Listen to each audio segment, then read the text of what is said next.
সোনা সোনা লোকে বলে সোনা সোনা নয় তত খাঁটি, বলো যত খাঁটি তার চেয়ে খাঁটি বাংলাদেশের মাটি রে আমার, বাংলাদেশের মাটি আমার জন্মভূমির মাটি।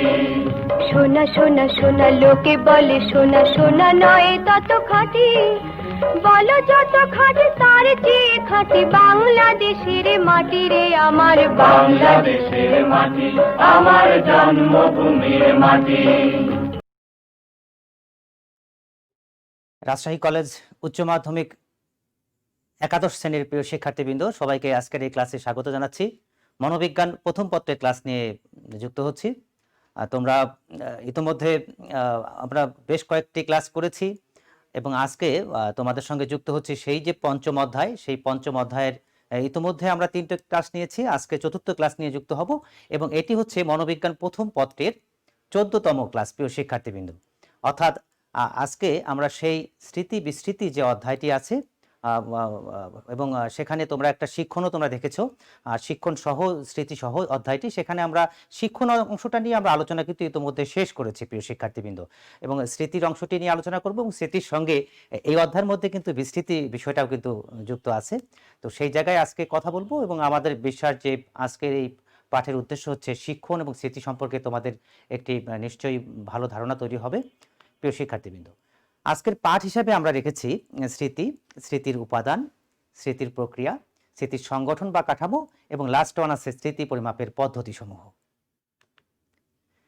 আজকের পাঠ শেষে তোমরা যে বিষয়গুলো শিখতে পারবে, স্মৃতির সংজ্ঞা তোমরা বলতে পারবে, স্মৃতির যে উপাদানগুলো আছে এগুলো ব্যাখ্যা করতে পারবে, স্মৃতির প্রক্রিয়া ব্যাখ্যা করতে পারবে, স্মৃতির সংগঠন বা কাঠামো বর্ণনা করতে পারবে এবং স্মৃতি পরিমাপের যে পদ্ধতিগুলো আছে এই পদ্ধতিগুলো তোমরা ব্যাখ্যা করতে পারবে। তো প্রিয় শিক্ষার্থীবৃন্দ, যেহেতু একই অধ্যায়ের মধ্যে আছি এই কারণে আমরা একটু ফিরে দেখাই গত ক্লাস, অর্থাৎ গত 14/12/2020 তারিখে যে আমরা ক্লাসটা করেছিলাম সেই ক্লাসে আমরা কি পড়েছিলাম সেটি সংক্ষেপে একটু যদি দেখে আসি তাহলে তোমাদের বুঝতে একটু সুবিধা হবে। এই কারণেই আমরা ঠিক আগের ক্লাসে, অর্থাৎ আগের ক্লাস বলতে 14/12/2020, এবং সেই ক্লাসে তোমরা শুরুতেই যে কাজটি করো সেটি হচ্ছে ক্লাস উপস্থিতি, এবং এই উপস্থিতি মানে গত ক্লাসের উপস্থিতি নিয়ে কথা বলি। প্রিয় শিক্ষার্থীবৃন্দ, আজকেও হয়তো তোমরা ইতিমধ্যে যুক্ত হয়ে গেছো এবং তোমরা নিশ্চয়ই আজকেও তোমাদের ক্লাস রোলটি আজকের ক্লাসেও দিয়ে দিচ্ছ প্রিয় শিক্ষার্থীবৃন্দ।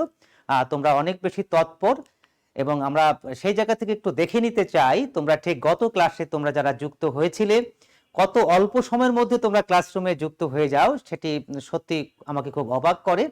ঠিক সেই জায়গা থেকে গত ক্লাসের একটি স্লাইড এখানে দেখাচ্ছি, তোমরা যারা খুব অল্প সময়ের মধ্যে যুক্ত হয়ে গিয়েছিলে প্রিয় শিক্ষার্থীবৃন্দ, দেখতে পাচ্ছ যে আফরিন সাথী মাত্র 1 সেকেন্ডের মধ্যে ক্লাসে যুক্ত হয়ে গিয়েছিল, রাফাত আহমেদ 5 সেকেন্ডের মধ্যে, উম্মে রুকাইয়া 10 সেকেন্ডের মধ্যে, আফরিন সাথী 13 সেকেন্ডের মধ্যে, রীতা খাতুন 15 সেকেন্ডের মধ্যে, তাসফিয়া তাবাসসুম 16 সেকেন্ডের মধ্যে, এবং আমরা মামুন আল মোহাম্মদ সে যুক্ত হয়েছিল খুবই অল্প সময় 18 সেকেন্ডের মধ্যে প্রিয় শিক্ষার্থীবৃন্দ।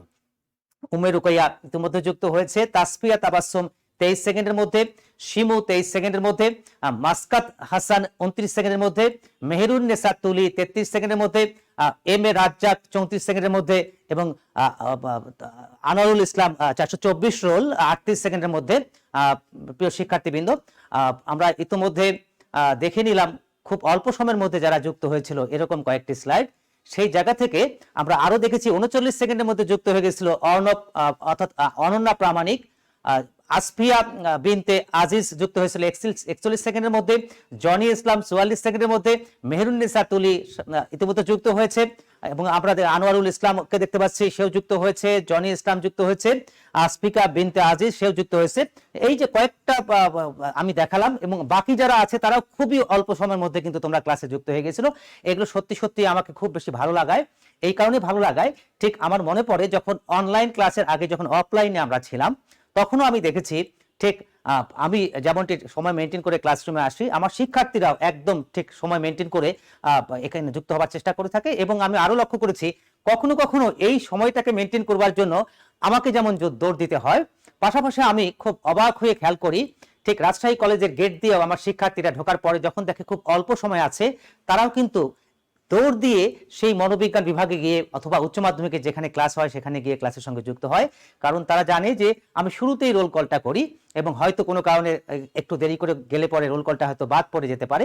ঠিক এখানেও তোমরা সেই কাজটি করছো, একেবারে সেই দৌড় দিচ্ছ এবং সময়ের সঙ্গে তাল মিলিয়ে তোমরা ক্লাসের সঙ্গে যুক্ত হচ্ছ, সেটি সত্যি সত্যি আমার ব্যক্তিগতভাবে খুবই খুবই ভালো লাগে। তোমাদেরকে আবারও ধন্যবাদ এবং অভিনন্দন জানাই প্রিয় শিক্ষার্থীবৃন্দ। ঠিক গত ক্লাসে তোমরা যারা উপস্থিত ছিলে সেখান থেকে আমরা একটু দেখে নেই।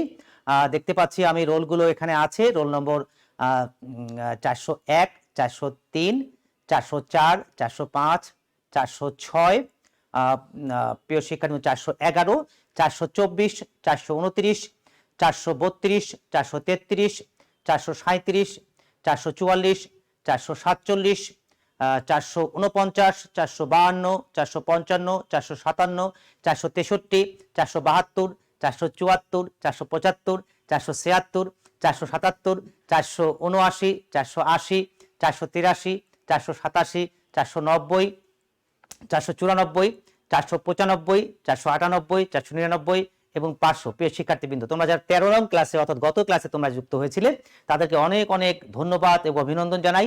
তাদেরকে নিয়ে এতক্ষণ দেখিয়ে আসলাম প্রিয় শিক্ষার্থীবৃন্দ। আজকেও নিশ্চয়ই তারা আজকের ক্লাসেও নিশ্চয়ই যুক্ত হয়ে গেছো প্রিয় শিক্ষার্থীবৃন্দ, এবং আমরা ইতিমধ্যে এই মাসে আজকের ক্লাস দিয়ে আমরা 4টি ক্লাস করছি প্রিয় শিক্ষার্থীবৃন্দ, এবং তোমাদেরকে বলেছিলাম যে শতভাগ ক্লাস উপস্থিতি এবং পরীক্ষা নিয়েছিলাম, এর পরিপ্রেক্ষিতে তোমাদেরকে পুরস্কারের দেখিয়েছিলাম, পুরস্কারগুলো পাঠাতে চেয়েছি। তোমরা ইতিমধ্যে একটা বড় সংখ্যক শিক্ষার্থী কিন্তু ইতিমধ্যে ঠিকানা পাঠিয়েছো এবং এবার যথাযথভাবেই একটা বড় সংখ্যক শিক্ষার্থীর ঠিকানাটা পাঠিয়েছো, কিন্তু এখনো পর্যন্ত কিন্তু সবাই পাঠাওনি। যারা ঠিকানা পাঠিয়েছো তাদেরগুলো আমি অলরেডি প্রস্তুত করে রেখেছি, বাকি কয়েকজনের আসলে পরে আমি খুব দ্রুততার সঙ্গে এগুলোকে পাঠাতে পারি প্রিয় শিক্ষার্থীবৃন্দ। এবং একেবারে পুরস্কারগুলো প্রস্তুত হয়ে আছে, এবং সেই পুরস্কারের সঙ্গে যেমন কোনো শিক্ষার্থীর ক্ষেত্রে হয়তো বই, হয়তো চাবির রিং, হয়তো তার সঙ্গে খামের ভেতরে একটি কলম, এবং তার সঙ্গে প্রিয় শিক্ষার্থীবৃন্দ একটি মাস্ক কিন্তু দিয়েছি আমি। কাজেই স্বাস্থ্যবিধি মেনে আমাদেরকে এই সময়টা চলতে হবে, তারই একটি প্রতীকী হিসাবে কিন্তু একটি মাস্ক তোমাদের কাছে পাঠাবার চেষ্টা করেছি প্রিয় শিক্ষার্থীবৃন্দ। কাজেই আমি কেউ কেউ হয়তো সবগুলো পুরস্কারই পেয়েছো, কেউ হয়তো একটি কম পেয়েছো প্রিয় শিক্ষার্থীবৃন্দ। যেহেতু আমার সবকিছু প্রস্তুত হয়ে আছে, কাজেই এগুলো পাঠাতে চাই। বাকি যে কয়জন আছে তোমরা যদি একটু ঠিকানাটা পাঠিয়ে দাও তাহলে কিন্তু আমি সেগুলোকে খুব সহজেই পাঠাতে পারি। একদম দেখো তোমাদের সেই প্যাকেটগুলো কিন্তু আমি ঠিকানা লিখে, তোমার ঠিকানা, আমার ঠিকানা, প্রেরক প্রাপক সব লিখে কিন্তু আমি প্রস্তুত করে রেখেছি। এমনকি দেখতেও পাচ্ছ যে ঠিক 404-এর পরে দেখো 406, তার কিন্তু ঠিকানাটা আসেনি, আমি কিন্তু শুধুমাত্র নামটা লিখে ফাঁকা রেখে দিয়েছি। এমনিভাবে প্রিয় শিক্ষার্থীবৃন্দ দেখতে পাচ্ছ পরপর প্রত্যেকেরই প্যাকেটগুলো কিন্তু এভাবে প্রস্তুত হয়ে আছে। বাকিদের ঠিকানাগুলো পেলেই নিশ্চয়ই সব একসঙ্গে কিন্তু পাঠাবার চেষ্টা করব। একদম দেখতে পাচ্ছ ডান দিকে যে দুটো আছে সেই দুটো কিন্তু ঠিকানা আমি এখনো পর্যন্ত পাইনি, সেই কারণে কিন্তু সেগুলো পাঠাতে পারিনি প্রিয় শিক্ষার্থীবৃন্দ। এবং সর্বশেষ যে দুটো, এ দুটো অলরেডি তারা হাতে হাতে এসে নিয়ে গেছে, তারা কলেজের খুব কাছাকাছি আমার সঙ্গে ফোনে যোগাযোগ করে তারা আসতে চেয়েছিল, এই কারণে তাদেরটা হাতে হাতে। তোমরাও যদি কেউ কাছাকাছি থেকে থাকো এবং ইচ্ছা প্রকাশ করো তুমি সামনাসামনি এসে নিয়ে যাবার সেই সুযোগটি আছে, তবে নিশ্চয়ই বেশিরভাগই তোমরা দূরে আছো এবং আমি নিশ্চয়ই সেটি পাঠিয়ে দেওয়ার জন্যই প্রস্তুতি নিয়েছি প্রিয় শিক্ষার্থীবৃন্দ। তো আমরা এভাবেই সবগুলো ঠিক 55টা পুরস্কার কিন্তু সেখানে আছে প্রিয় শিক্ষার্থীবৃন্দ। তোমরা দেখতে পাচ্ছ একদম ঠিকানা লিখে, মোটামুটি যতটা ঠিকানা আমি পেয়েছি লিখে একদম প্রস্তুত হয়ে আছে, এগুলো যে কোনো সময় তোমাদের হাতে পৌঁছে যাবে প্রিয় শিক্ষার্থীবৃন্দ। আমরা গত ক্লাসের কথা বলছিলাম, সেই গত ক্লাসগুলোর পরিপ্রেক্ষিতে আমাদের পুরস্কারের কথা বলছিলাম। এবার একটু দেখে নেই গত ক্লাসে আমরা কি পড়েছিলাম, খুব দ্রুততার সঙ্গে একটু খালি দেখে নাও। বুদ্ধিভিত্তিক শিক্ষণের যে প্রকারভেদগুলো আছে এগুলো আমরা গত ক্লাসে আলোচনা করেছি, শুধুমাত্র খুব সংক্ষেপে একটু খালি স্লাইডগুলো দেখে নিবে, তোমাদের একটু বুঝতে সুবিধা হবে। অন্তর্দৃষ্টিমূলক শিক্ষণ আমরা আলোচনা করেছি, নিশ্চয়ই তোমাদের মনে পড়ে যাচ্ছে। যে পরীক্ষণটি ছিল সেই পরীক্ষণটি নিয়ে আমরা কথা বলেছি। দেখতে পাচ্ছ একটি প্রাণী সে কিভাবে কি কাজ করেছিল সেটাও আমরা নিশ্চয়ই দেখতে পাচ্ছি। অন্তর্দৃষ্টিমূলক শিক্ষণের যে সংজ্ঞাটি বা বিষয়টি আমরা উপলব্ধি করবার চেষ্টা করেছি। অন্তর্দৃষ্টিমূলক শিক্ষণের বৈশিষ্ট্য আমরা পড়েছি, বেশ কয়েকটি বৈশিষ্ট্য প্রিয় শিক্ষার্থীবৃন্দ, নিশ্চয়ই তোমাদের মনে পড়ে যাচ্ছে এগুলো। সুপ্ত শিক্ষণ নিয়ে কথা বলেছি গত ক্লাসে, প্রাসঙ্গিক শিক্ষণ বা ইনসিডেন্টাল লার্নিং,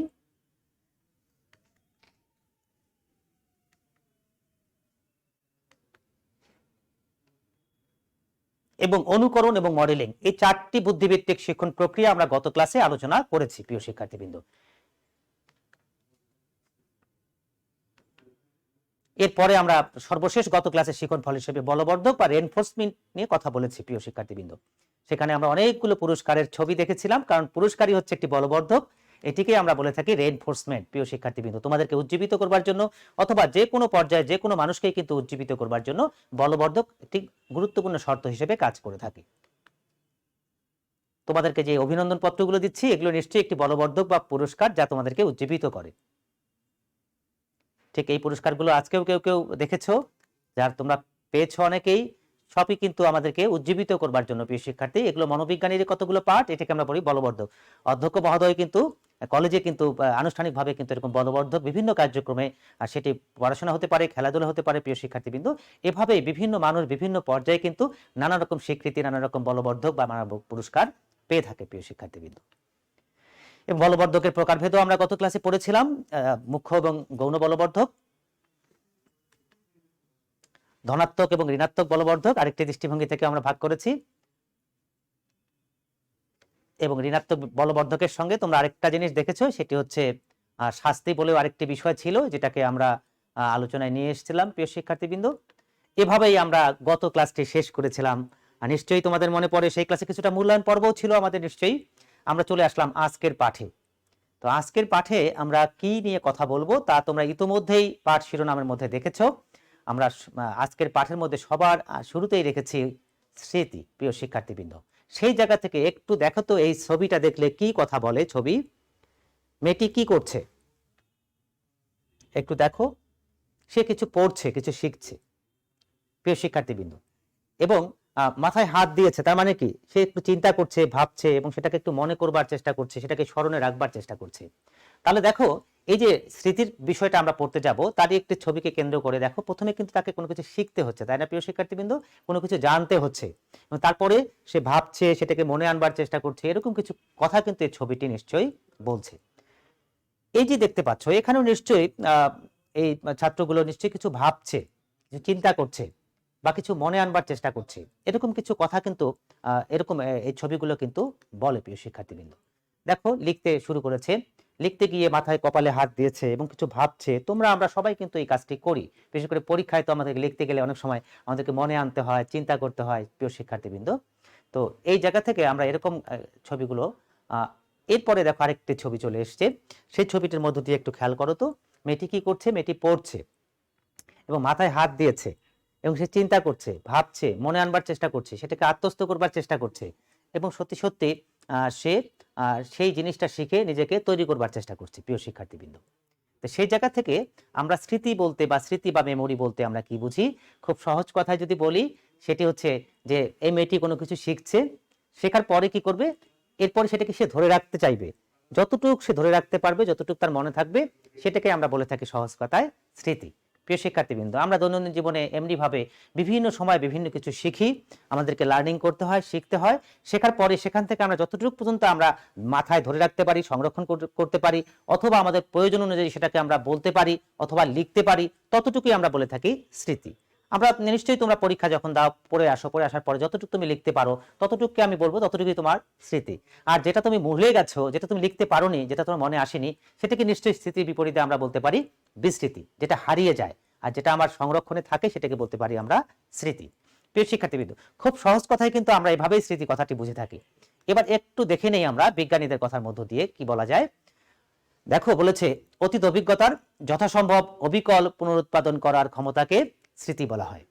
অতীতের কিছু অভিজ্ঞতা, অতীতের কিছু জানাশোনা এবং অতীতের কিছু শিক্ষণ, সেটাকেই যথাসম্ভব অবিকল পুনরুৎপাদন করার ক্ষমতা। পুনরুৎপাদন করার ক্ষমতা মানে, পুনরুৎপাদন মানে হচ্ছে পুনরায় বলতে পারা, যেটা শিখেছি সেটা বলতে পারা, সেটা প্রত্যাহ্বান করতে পারা, অথবা যখন যেখানে যতটুকু দরকার ততটুকু সেটাকে উপস্থাপন করতে পারা। প্রিয় শিক্ষার্থীবৃন্দ, তাহলে স্মৃতি হতে গেলে কি হতে হয়? অতীতের অভিজ্ঞতা থাকতে হয়, অতীতের একটু জানাশোনা থাকতে হয়, মানে অতীতের একটু শিক্ষণ হতে হয়। শেখা জিনিসটাই তো আমরা আসলে মনে নিয়ে আসবো। সেই মনে আনা জিনিসটা অবিকল পুনরুৎপাদন, যতটুকু আমি হুবহু বলতে পারি, যথাসম্ভব মানে যতটা সম্ভব হুবহু বলতে পারি, ততটুকুকে বলবো আমরা স্মৃতি। তাহলে স্মৃতিকে এই জন্য বলেছি, স্মৃতিকে বলছে একটা ক্ষমতা। এটা একটি ক্ষমতা। কি এই ক্ষমতার মধ্য দিয়ে কি হয়ে থাকে? আমরা অতীতের যে অভিজ্ঞতা, অতীতের যে শিক্ষণ, এই শিক্ষণটাকে আমরা যথাসম্ভব অবিকল পুনরুৎপাদন করার একটা ক্ষমতা, এর মধ্য দিয়ে আমরা বুঝে থাকি এটা হচ্ছে স্মৃতি। যার স্মৃতিশক্তি যতটুক তার ক্ষমতাও ঠিক আমরা বলি স্মৃতির ক্ষেত্রে ততটুক। প্রিয় শিক্ষার্থীবৃন্দ, আরেকটু যদি পরের সংজ্ঞাটার দিকে খেয়াল করো, দেখো স্মৃতি হলো যা শিখেছিলাম এবং তার যতটুক পর্যন্ত আমরা ভুলে গেছি তাদের বিয়োগফল। স্মৃতি হলো কি যা শিখেছিলাম, আমি শিখেছিলাম, কতটি শিখেছিলাম, ধরে নাও আমি শিখেছিলাম 100টি ফুলের নাম শিখেছিলাম, তার থেকে যতটুকু আমি ভুলে গেছি বলতে কতটুকু, ধরে নাও আমি 40টা ভুলে গেছি, তাহলে এই ভুলে যাওয়াটাকে আমরা বলি বিস্মৃতি। প্রিয় শিক্ষার্থীবৃন্দ, এরকম একটা বিষয়কে কেন্দ্র করে দেখা একটা নিচে একটা সূত্র দেওয়া আছে, স্মৃতি সমান সমান শিক্ষণ বিয়োগ বিস্মৃতি। তাহলে শিক্ষণ কতটুকু প্রিয় শিক্ষার্থীবৃন্দ, 100টি ফুলের নাম। বিস্মৃতি কতটি হয়ে গেছে, 40টি হারিয়ে গেছে, বিস্মৃতি হয়ে গেছে। তাহলে স্মৃতি কত হবে, 100 বিয়োগ 40 সমান সমান আমরা বলতে পারি 60। তাহলে স্মৃতি হয়ে গেল 60। কত সহজভাবে দেখো জিনিসটাকে ব্যাখ্যা করা যায়। এইটা বুঝলে পরেই তুমি একেবারে স্মৃতির মূল কথাটা বুঝে গেলা। তুমি শিখেছিলা 100টি ফুলের নাম, তুমি মনে রাখতে পেরেছো কয়টি, তাহলে আমরা দেখলাম মনে রাখতে পারা মানেই তো স্মৃতি। সূত্রের মধ্যে আছে বিস্মৃতি, ভুলে গেছি আমরা কয়টি, ভুলে গেছি আমরা 40টি। তাহলে আমার স্মৃতিতে থাকবে কত, 100 বিয়োগ 40 সমান সমান 60, স্মৃতি হচ্ছে 60। প্রিয় শিক্ষার্থীবৃন্দ, এভাবে আমরা একটু যদি বিজ্ঞানীদের সংজ্ঞায় যাই তাহলে তোমরা দেখতে পারবে উডওয়ার্ড এন্ড মার্কুইস 1964 সনে একটি সংজ্ঞা দিয়েছেন। তিনি বলেছেন পূর্বে যা শিক্ষা করা হয়েছে তা স্মরণ করাই হচ্ছে স্মৃতি। অর্থাৎ পূর্বে যা কিছু শেখা হয়েছে, শেখা না থাকলে পড়তে স্মৃতিতে আসবে না। আমরা অতীতে কিছু শিখেছি, তার যতটুকু পর্যন্ত আমার মনে আছে ততটুকু হচ্ছে আমার স্মৃতি। একইভাবে আরেকটি সংজ্ঞা দেখো, ক্রাইডার এবং তার সহযোগীরা বলেছেন 1983 সনে। তিনি বলেছেন স্মৃতি হলো তথ্য সংরক্ষণের এমন একটি ক্ষমতা যা পরবর্তী সময়ে ব্যবহার করা যায়। প্রিয় শিক্ষার্থীবৃন্দ, তাহলে ক্রাইডার এবং তার সহযোগীরা যে কথাটি বলেছেন তার মধ্য দিয়ে আমরা বুঝতে পারলাম স্মৃতি তথ্য সংগ্রহের একটি ক্ষমতা। প্রিয় শিক্ষার্থীবৃন্দ, যে ক্ষমতার মধ্য দিয়ে কি হয়, যা আমার কি ভাববে, যা আমি শিখেছি, যা আমি ধরে রেখেছি মনে আছে, তা নিশ্চয়ই পরবর্তী সময় আমি সেটাকে ব্যবহার করব। কারণ আমি কোনো কিছু ধরে রেখেছি মানে আমি একটা কিছু শিখেছি, পরীক্ষা হলে গিয়ে আমাকে লিখতে হবে, অথবা একটা কিছু শিখেছি আমাকে কোথাও গিয়ে সেটাকে উপস্থাপন করতে হবে। ঠিক এই কারণে বলছে স্মৃতি হচ্ছে তথ্য সংরক্ষণের এমন একটি ক্ষমতা যা পরবর্তী সময়ে যখন সেটি আমার দরকার হবে তখন সেটিকে ব্যবহার করা যাবে। প্রিয় শিক্ষার্থী, স্মৃতিশক্তি হচ্ছে সেই শক্তি যে শক্তির মধ্য দিয়ে আমরা সেটাকে সেই শেখা জিনিসটাকে ধরে রাখি এবং প্রয়োজন অনুযায়ী সেটাকে আবার সেটা ব্যবহার করতে পারি। প্রিয় শিক্ষার্থী, এভাবে আমরা দুজন বিজ্ঞানীর একটু সংজ্ঞা দেখে নিলাম। এবার একটু আমরা চলে যাব স্মৃতির সংজ্ঞার পরে পরবর্তী যে শিখন ফলটি আছে সেটি বলেছি আমরা স্মৃতির উপাদান বা শর্ত, factor or elements of learning. স্মৃতির শর্ত বা উপাদান বলতে আসলে কি বুঝি? কোনো কিছু স্মৃতিতে আনবার জন্য, স্মৃতিতে রাখবার জন্য যে বিষয়গুলো অপরিহার্য, যেগুলো থাকতে হবে, সেগুলোকে বলেছে স্মৃতির উপাদান বা শর্ত। কি কি দরকার, কি কি না হলে পরে স্মৃতি হবে না। এই যে ছবিটা দেখতে পাচ্ছ একটু খেয়াল করো, দেখো সেই যে মস্তিষ্ক, স্মৃতির জায়গা থেকে তো আমাদের নিশ্চয়ই মস্তিষ্ক সেই বড় ভূমিকাটা পালন করে থাকে। সেখানেই ধরে রাখতে গেলে সেখানে কি কি জিনিস দরকার, অনেকগুলো উপাদান কিন্তু দরকার, একটি অবস্থার মধ্য দিয়ে কিন্তু হয় না। দেখো মই দিয়ে উঠেছে, তাকে আমার কোনো কিছু শিখতে হয়েছে, সবার প্রথমে কোনো কিছু তাকে শিখতে হবে, এরপরে কি করতে হবে, মস্তিষ্কের নানা রকম প্রক্রিয়ার মধ্য দিয়ে সেটাকে কি করতে হবে, সেটাকে প্রিয় শিক্ষার্থীবৃন্দ সেটাকে ধরে রাখতে পারতে হবে। প্রিয় শিক্ষার্থীবৃন্দ, এবং ধরে রাখার পরে একটা পর্যায়ে গিয়ে দেখো যে বাল্বটা জ্বলেছে, তার মানে সেটাকে একবার নিশ্চয়ই যখন প্রয়োজন হবে সেটাকে আবার আলো ছড়িয়ে দিতে হবে, প্রয়োজন অনুযায়ী সেটাকে আবার ব্যবহার করতে হবে। তাহলে স্মৃতির উপাদান বা শর্তের মধ্যে এরকম অনেকগুলো উপাদান কিন্তু আছে। প্রিয় শিক্ষার্থীবৃন্দ, এবার আমরা একটু দেখে নেব একটা বিষয়কে ধরে রাখতে গেলে, মাথায় সংরক্ষণ করতে গেলে আমার কি কি উপাদানগুলো দরকার, যে উপাদানগুলোর মধ্য দিয়ে সত্যি সত্যি আমার স্মৃতিটি হয়ে থাকে। প্রিয় শিক্ষার্থীবৃন্দ, সেখান থেকে আমরা স্মৃতির উপাদান বা শর্তের জায়গায় যদি তাকাই তাহলে দেখবে সবার আগে আছে হচ্ছে শিক্ষণ বা লার্নিং, এরপরে সংরক্ষণ বা ধরে রাখতে হবে। প্রিয় শিক্ষার্থীবৃন্দ, রিটেনশন, সংরক্ষণ করে রাখতে হবে, যখন প্রয়োজন তখন তো সেটি ব্যবহার করতে হবে, কাজে ধরে রাখার ক্ষমতা থাকতে হবে। পুনরুদ্বেগ বা রিকল, প্রিয় শিক্ষার্থীবৃন্দ তোমাকে সময় অনুযায়ী সেটাকে বলতে পারতে হবে, রিকল করতে হবে। প্রত্যাভিজ্ঞা, রিকগনিশন, পুনর্জ্ঞান, আবার জানা। প্রিয় শিক্ষার্থীবৃন্দ, অজানার সঙ্গে মিলিয়ে জানা। এরপরে স্থান কাল নির্দেশ বা লোকালাইজেশন। প্রিয় শিক্ষার্থীবৃন্দ, এমনি ভাবে আমরা মোটামুটি তোমাদের বইয়ের আলোকে এই 5টি শিক্ষণের উপাদান বা শর্তের কথা বলি। আমরা এই 5টি শর্ত এখন তোমাদের সামনে সংক্ষেপে একটু তুলে ধরবার চেষ্টা করি। শিক্ষণ, শিক্ষণ কাকে বলে ইতিমধ্যে তোমরা শিখেছো, অতীত অভিজ্ঞতার যথাসম্ভব অবিকল পুনরুৎপাদন করার ক্ষমতাকে বলা হয় থাকে শিক্ষণ। প্রিয় শিক্ষার্থীবৃন্দ। তাহলে আমরা আসলে স্মৃতিতে কোনটা নিয়ে আসবো, সবার আগে কি দরকার? সবার আগে দরকার হচ্ছে সেটা শিক্ষণ। যদি আমার শিক্ষণ না হয়, যদি আমি না শিখি, না জানি, তাহলে কি সেটা স্মৃতিতে আসবার কথা? তুমি জানোই না ফুলের নামগুলো কি, তুমি কিভাবে তোমার স্মৃতিতে নিয়ে আসবে? তুমি জানোই না বিভিন্ন দেশের নামগুলো কি, তুমি কিভাবে স্মৃতিতে নিয়ে আসবে? প্রিয় শিক্ষার্থীবৃন্দ, তুমি সকালবেলা তুমি কি কি খেয়েছো, তুমি জানোই না তুমি কি কি খেয়েছো, বা তোমার জানার সুযোগ হয়নি, তাহলে তুমি সেটাকে, তোমাকে যদি বিকেলবেলা জিজ্ঞেস করি তুমি কি কি খেয়েছো, নিশ্চয়ই তুমি সেটা মনে করতে পারবে না। সবার আগে আমাকে কি করতে হয়, সেটাকে জানতে হয়, সেটাকে অবহিত হতে হয়। এই কারণে বলেছে স্মৃতি তখনই হবে যখন তার আগে থাকবে হচ্ছে শিক্ষণ। যার শিক্ষণ হবে না, তা কিন্তু স্মৃতিতে আসবার কোনো প্রশ্নই আসে না। এই কারণেই শিক্ষণ হচ্ছে সর্বপ্রথম স্মৃতির একটি উপাদান। কারণ শিখবো, তারপরেই তো সেটাকে মনে আনতে যাবো। প্রিয় শিক্ষার্থীবৃন্দ, নিশ্চয়ই সংক্ষেপে হলেও কিছুটা ধরতে পেরেছো। এর পরবর্তী যে উপাদানটি, সেটি হচ্ছে সংরক্ষণ বা রিটেনশন। প্রিয় শিক্ষার্থীবৃন্দ, তোমার যে জিনিসটা তুমি শেখার পরে তুমি যে ধরে রেখেছো, এটা কি করে বুঝবো? কারণ মাথায় এটা কি করে থাকে, একটি বিশেষ প্রক্রিয়ার মধ্যে দিয়ে এটাকে সংরক্ষণ করে রাখে। কারণ তুমি আজকে পড়েছো, তুমি পরীক্ষা দিবে আজ থেকে 5 দিন পরে, তাহলে 5 দিন তোমার নিশ্চয়ই এটাকে সংরক্ষণ করে রাখতে পারতে হবে মস্তিষ্কের মাথায়। এটাকে বলেছে সংরক্ষণ স্মৃতির। এই কারণে আরেকটি উপাদান হচ্ছে, খালি শিখলেই হবে না। তুমি শিখলে আর তুমি ভুলে গেছো, তুমি ধরে রাখতে পারোনি, তাহলে কিন্তু সেটা স্মৃতি হবে না। এই কারণে বলেছে শিখলে পরে অবশ্যই সেটাকে ধরে রাখতে পারতে হবে। তুমি ধরে রাখতে পারছো বলেই কিন্তু তোমার সেটা স্মৃতি। আর যদি ধরে রাখতে না পারতে, সংরক্ষণ যদি করতে না পারতে, তাহলে কিন্তু নিশ্চয়ই সেটা বিস্মৃতি হয়ে যেত। এই কারণে স্মৃতির একটি অন্যতম উপাদান হচ্ছে সংরক্ষণ, অর্থাৎ ধরে রাখার ক্ষমতা থাকতে হবে। নেক্সট দেখো, পুনরুদ্রেক বা রিকল। রিকল মানে পুনরায় বলা। প্রিয় শিক্ষার্থীবৃন্দ, আমরা একটা কিছু শেখার পরে আবার যদি পরবর্তীতে সেটাকে বলি, অথবা সেটাকে লিখি, অথবা সেটাকে উপস্থাপন করি বা করতে পারি, তখন সেটা হয়ে যায় পুনরুদ্রেক। অর্থাৎ জানা জিনিস, শেখা জিনিস তোমার সংরক্ষণে আছে। তুমি ধরো যে একটা কিছু পড়ে এসছো, ভাইবা বোর্ডে তুমি গিয়েছো, তুমি তুমি পড়েছো, ভালো কথা, তুমি ভাবছো, তোমার মস্তিষ্কে তুমি ধরে রেখেছো, হ্যাঁ এটাও ঠিক আছে, কিন্তু কি করে বুঝবো? তুমি যদি সেটাকে বলতে পারো, শিক্ষক প্রশ্ন করেছে, তুমি যদি উত্তর দিতে পারো, তখনই সে তোমার রিকল করা হলো। এর মধ্য দিয়ে শিক্ষক বুঝতে পারবেন হ্যাঁ ওর স্মৃতিতে এটি আছে। রিকল মানে হচ্ছে তুমি পরীক্ষার খাতায় যখন লেখো, এটাও কিন্তু তোমার একটি রিকল। প্রিয় শিক্ষার্থীবৃন্দ, অর্থাৎ তুমি লিখেছো মানেই তোমার জানা জিনিসটি তোমার মনে আছে।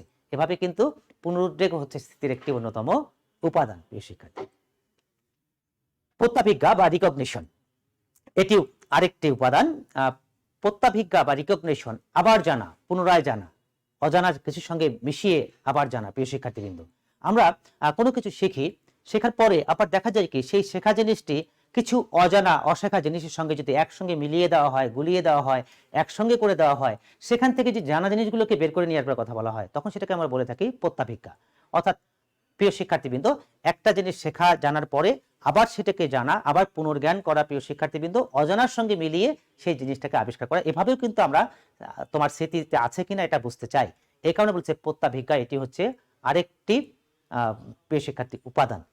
তোমরা দেখবে, তোমরা যে মাল্টিপল চয়েস কোশ্চেন যেগুলো হয়, এমসিকিউ তোমরা দেখে থাকবা, সেখানে তোমার সঠিক উত্তরটি তোমার জানা আছে, তার সঙ্গে হয়তো বিকল্প আরো 3টি উত্তর দেওয়া আছে, যে উত্তরগুলো তোমার আসলে অজানা জিনিস, সেটা সঠিক উত্তর নয়। তাহলে তোমার সঠিক উত্তরটি ওর মধ্যে আছে, অজানা 3টিও আছে, একসঙ্গে মিলিয়ে কিন্তু সেখান থেকে তোমার স্মৃতিশক্তি বের করবার চেষ্টা করা থাকে।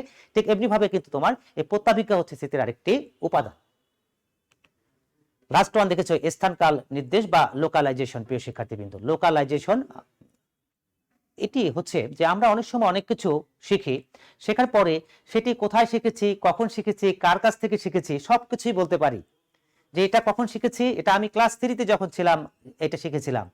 তুমি আজকে যেটি বললে, এটি তুমি কার কাছ থেকে শিখেছো, আমার অমুক একজন শিক্ষক ছিল, তিনি এটি ক্লাসে বুঝিয়েছিলেন, তখনই এটা আমি শিখেছি এবং ওই সময় শিখেছি। তাহলে দেখো, স্থান, কাল, পাত্র সবকিছু মিলেই কিন্তু তুমি একটা জিনিসকে মনে করতে পারছো।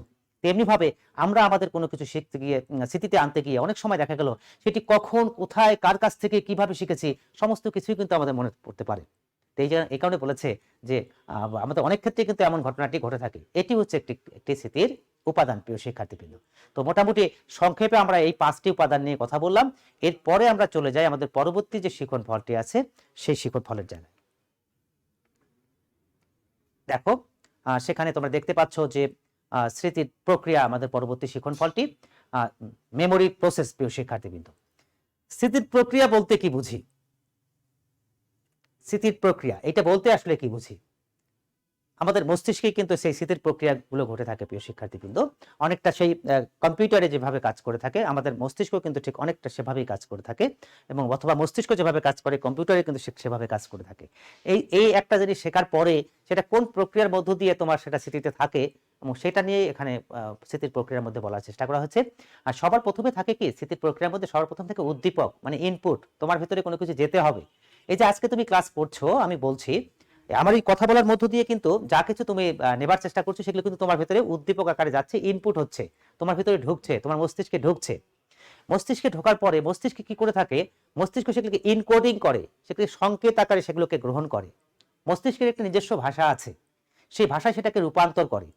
ঠিক কম্পিউটারে কিন্তু তাই, তুমি যখন কোনো কিছু লেখো তখন কিন্তু কম্পিউটার তার নিজের ভাষায় সেটাকে কিন্তু রূপান্তর করে প্রিয় শিক্ষার্থী, তার মতো করে বোঝার উপযোগী করে কতগুলো সংকেত বা কতগুলো কিউজ তৈরি করে নেয়।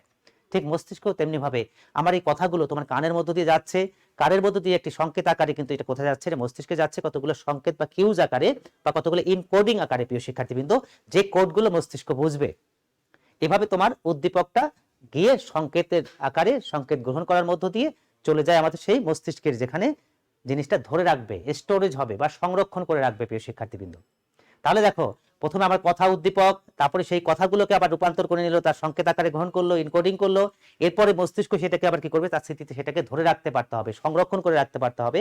কারণ আমরা তো বলেছি স্মৃতিতে আছে, এটা কি করে বুঝবো, নিশ্চয়ই সংরক্ষণ করে রাখলে পরেই তো নিশ্চয়ই পরবর্তী কাজে সে ব্যবহার করতে পারবে। এই কারণে বলেছে স্মৃতির প্রক্রিয়ার মধ্যে হচ্ছে পরবর্তী হচ্ছে সংরক্ষণ করে রাখা। এরপরে সংরক্ষণ যে আছে এটা কি করে বলবো, এটা প্রত্যাহ্বান বা রিকল বলেছে প্রিয় শিক্ষার্থীবৃন্দ, অথবা রিট্রাইভাল প্রিয় শিক্ষার্থীবৃন্দ। অর্থাৎ তোমার যখন সেটি দরকার, সেই সংরক্ষিত জিনিসটি যেটা তুমি ধরে রেখেছো সেটাকে তোমার সময় উপযোগী সেটাকে প্রতিক্রিয়া করতে হবে, অথবা তোমাকে কি করতে হবে, সেটাকে বলতে পারতে হবে প্রিয় শিক্ষার্থীবৃন্দ, তোমাকে সেটা উপস্থাপন করতে পারতে হবে, অথবা লিখতে পারতে হবে বা বলতে পারতে হবে। এটাকে বলছে প্রত্যাহ্বান। তোমার যে মনে আছে, যেমনটা বলেছিলাম ভাইবা বোর্ডে যখন প্রশ্ন করলো তুমি ধরে রেখেছো ভাবছো, যখন তুমি উত্তরটা দিতে পারলে তখনই বুঝবে যে হ্যাঁ প্রত্যাহ্বানটা হয়েছে। এর মধ্য দিয়ে কি হয়, এর মধ্য দিয়ে তোমার আচরণের মধ্যে একটা পরিবর্তন আসে বা একটা আউটপুট আমরা পাই বা প্রতিক্রিয়া পাই প্রিয় শিক্ষার্থীবৃন্দ। আমার এই বলা, তোমার শেখা, এরপরে আজকে যদি এক পর্যায়ে গিয়ে তোমাকে প্রশ্ন উত্তর জিজ্ঞেস করি যে যা যা পড়ালাম তুমি দেখি পারো কিনা, তাহলে আমার কথাগুলো হচ্ছে এখনকার উদ্দীপক, তুমি সেটাকে সংকেত আকারে নিচ্ছ, সেটাকে ধরে রাখবার চেষ্টা করছো, তুমি নিজেই এখন ভাবছো যে আমি এটা বলতেও পারবো যা কিছু শেখালো। নিশ্চয়ই আমি সব শেষে গিয়ে একটা পরীক্ষার মতো করে যদি কয়েকটা প্রশ্ন উত্তর রাখি, তখন তুমি যদি উত্তর দাও তখন তোমার সেটা প্রতিক্রিয়া হবে। প্রতিক্রিয়া যদি সঠিক হয় তাহলে আমি বুঝবো যে হ্যাঁ তোমার স্মৃতিতে আছে। প্রিয় শিক্ষার্থীবৃন্দ, এমনি ভাবে স্মৃতির প্রক্রিয়াটা কাজ করে থাকে, একদম ইনপুট দিয়ে শুরু হয় এবং আউটপুট দিয়ে সেটা বের হয়ে যায়। আমার কথাগুলো তোমার ভেতরে ইনপুট আকারে যাচ্ছে, এক পর্যায়ে যখন তুমি সঠিক উত্তরটা দিতে পারবে তাহলে বুঝবো যে আমি যা কিছু এতক্ষণ পড়িয়ে আসলাম 1 ঘন্টার মধ্যে তুমি সেটাকে আত্মস্থ করি, সেটাকে আবার প্রতিক্রিয়া করতেও পারছো। প্রিয় শিক্ষার্থীবৃন্দ, তোমার স্মৃতিশক্তির মধ্য দিয়ে আমি পরিমাপ করতে পারবো কতটা প্রখর তোমার স্মৃতিশক্তি। প্রিয় শিক্ষার্থীবৃন্দ, তাহলে নিশ্চয়ই স্মৃতির প্রক্রিয়া এভাবে কাজ করে থাকে। এবার চলে যায় একটু স্মৃতির সংগঠন বা কাঠামো, স্ট্রাকচার অফ মেমোরি। প্রিয় শিক্ষার্থীবৃন্দ, স্মৃতির সংগঠন বা কাঠামো বলতে বোঝায় যে স্মৃতি আসলে বিভিন্ন ধরনের হয়ে থাকে, বিভিন্ন অবস্থায় স্মৃতি বিভিন্ন রকম হয়ে থাকে এবং স্মৃতির পরিধিটাও কম বেশি হয়ে থাকে। কোনো কিছু আমাদের খুব অল্প সময় মনে থাকে, কোনো কিছু একটু মাঝারি সময় মনে থাকে, কোনো বিষয় আছে যেটা আমার দীর্ঘদিন মনে থাকে। প্রিয় শিক্ষার্থীবৃন্দ, এমনিভাবে স্মৃতির সংগঠন বা কাঠামোকেও মোটামুটি 3টি ভাগে ভাগ করা যায়।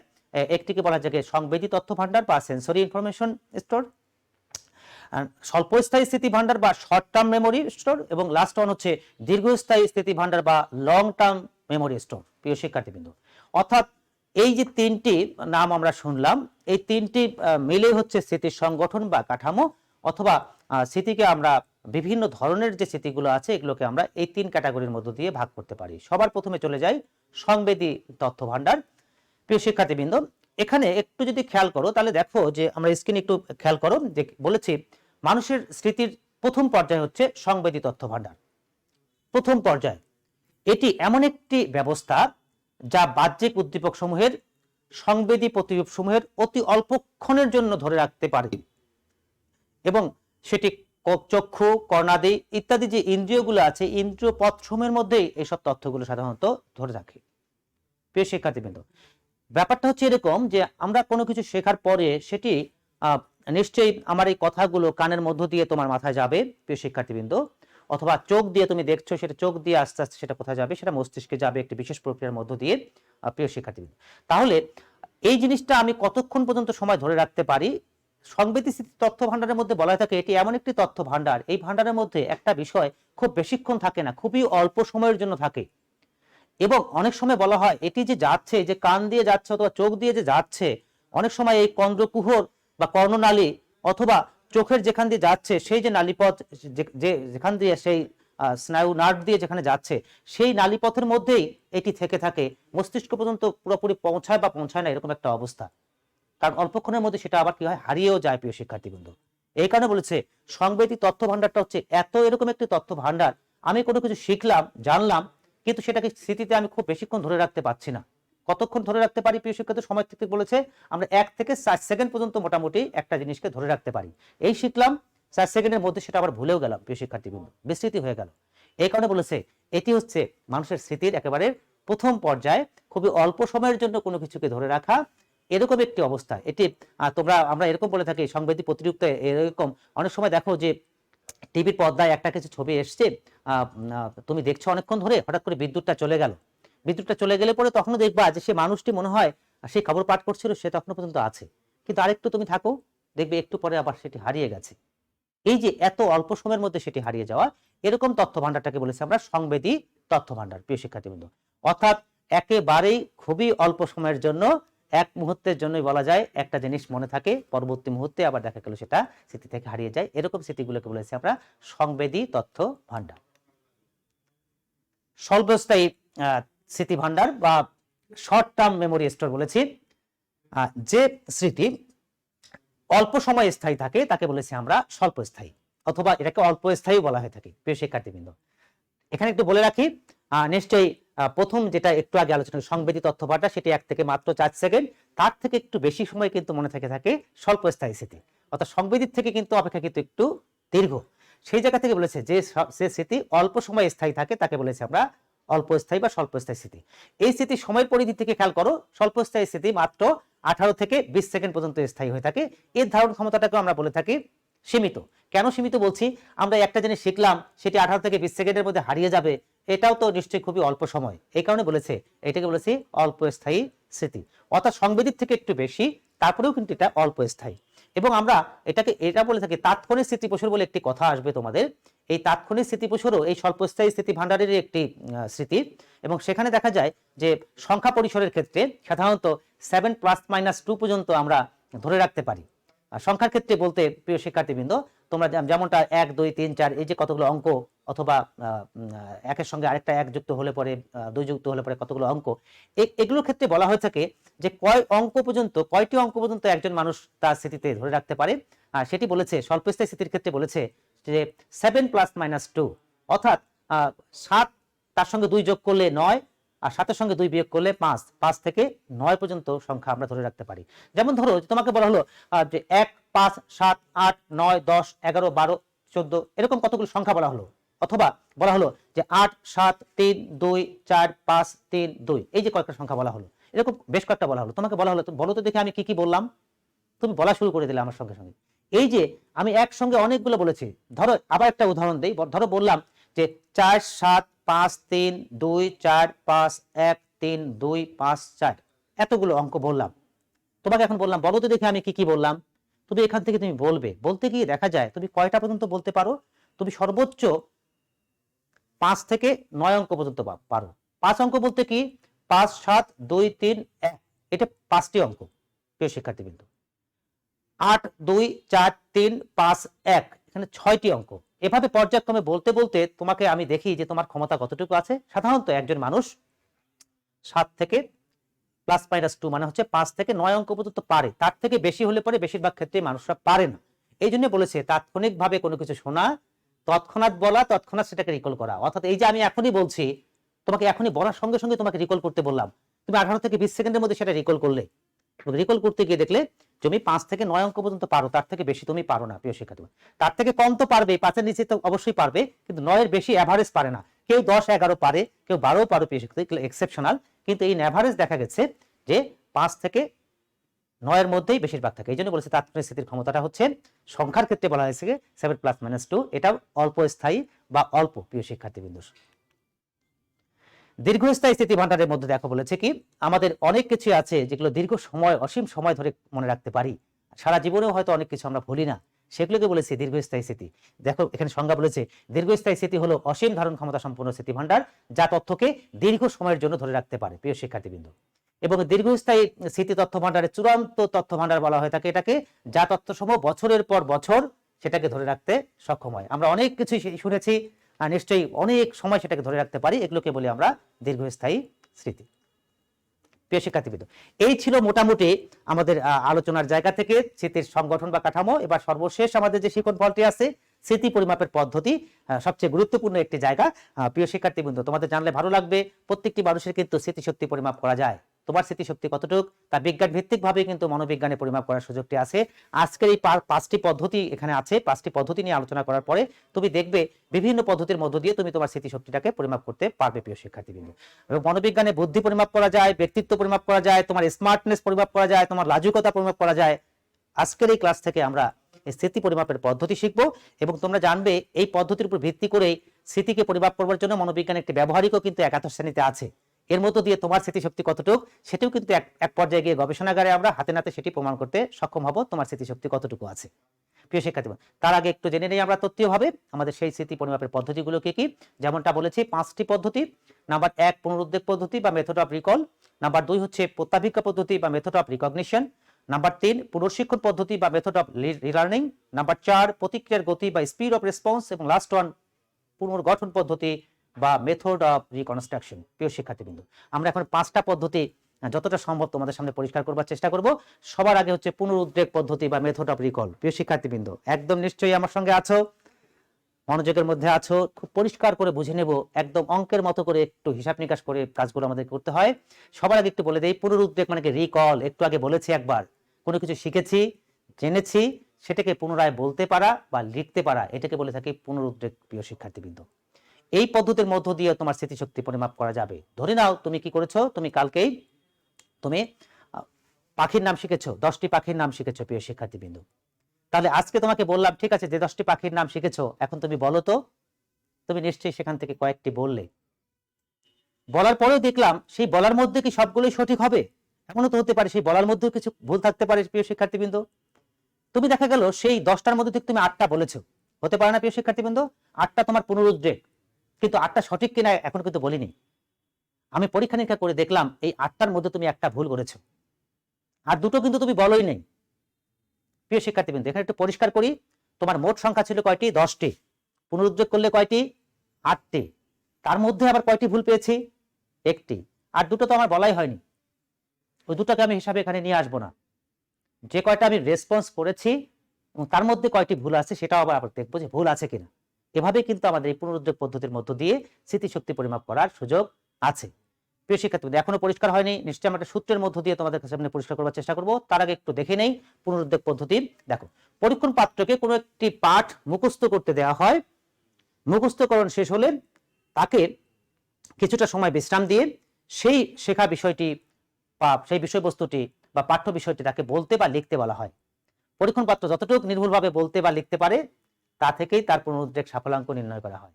এই পুনরুদ্বেগ সাফল্যাঙ্কর মধ্য দিয়ে আমরা বুঝতে পারি তার স্মৃতিশক্তি কতটুকু। প্রিয় শিক্ষার্থীবৃন্দ, পুনরুদ্বেগ পদ্ধতির মূল কথা কি? পুনরুদ্বেগ পদ্ধতির মূল কথা হচ্ছে কোনো শিক্ষার্থী প্রথমে কোনো কিছু শিখবে, এরপরে পরবর্তীতে সেটা সেই শেখা জিনিসটি না দেখে সেটা লিখবে অথবা বলবে। এই যে যতটুকু সে বলতে পারলো তার উপর ভিত্তি করে কিন্তু তার পুনরুদ্বেগ সাফল্যাঙ্ক একটি বের হয়ে আসে। প্রিয় শিক্ষার্থীবৃন্দ, এভাবেই আমরা তার বুঝতে পারি সে তার স্মৃতিশক্তি কতটুকু। সেই জায়গা থেকে আমরা সূত্রটার মধ্য দিয়ে আরেকবার বুঝি, আবার বলি, এই পদ্ধতির মধ্যে দিয়ে কোনো কিছু প্রথমে শিখতে হয়, এরপরে সেটাকে না দেখে সেটা বলতে পারতে হয় অথবা লিখতে পারতে হয়। যতটুকু বলতে পারে ততটুকু লিখতে পারে, তার উপর ভিত্তি করেই কিন্তু তার স্মৃতিশক্তিটি পরিমাপ করা হয়ে থাকে। এই পদ্ধতিকে বলেছে না পুনরুদ্বেগ পদ্ধতি। পুনরায় বলতে পারা বা লিখতে পারা, তার আগে অবশ্যই কিন্তু তার সেটা শেখা হতে হবে, শিক্ষণ হতে হবে, পরিপূর্ণ শিক্ষণ হতে হবে। এবার দেখো, সে সূত্রের মধ্য দিয়ে পরিষ্কার হবে। প্রিয় শিক্ষার্থীবৃন্দ, পুনরুদ্বেগ সাফল্যাঙ্ক সমান সমান বলেছে পুনরুদ্ধৃত বিষয়ের সংখ্যা, সূত্রটার দিকে খেয়াল করো, বিয়োগ ভুলের সংখ্যা, এরপর একটা নিচে একটা টান দেবো, বলে ভাগ, ভাগ দেব মোট সংখ্যা ইন্টু 100।